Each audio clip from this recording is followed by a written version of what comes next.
Déjà, d'une manière générale, ce qu'on attend de ce processus de conférence, c'est de remettre un focus sur les sujets environnementaux une fois par an au plus haut niveau politique. Ça, c'est essentiel parce que les défis écologiques, ils sont majeurs, mais ils sont majeurs au sens où ils sont complètement intégrés à l'humain et à nos sociétés. Donc remettre ce focus politique, c'est extrêmement important. Et puis après, on avait de beaux sujets. On avait 3 sujets très transversaux sur l'emploi, sur l'économie circulaire, sur l'éducation, qui sont 3 leviers pour entraîner la société, pour changer de modèle, pour faire ce que Edgar Morin appelle la métamorphose. Donc vraiment, là, on a moyen de mettre en place du transversal pour bouger la société.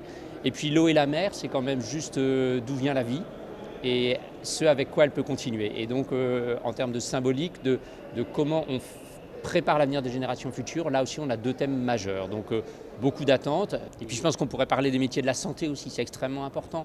On voit bien qu'on a des problèmes qu'on appelle santé environnementale, mais si les médecins sont formés et tous les professionnels de santé à ces sujets, c'est aussi plus facile de résoudre ces questions de santé environnementale. Alors que s'ils n'ont pas été formés, moi on travaille avec des médecins et ils me disent, mais moi dans toutes mes années, et c'est des années longues d'études comme en médecine, on ne m'a jamais parlé d'écosystème.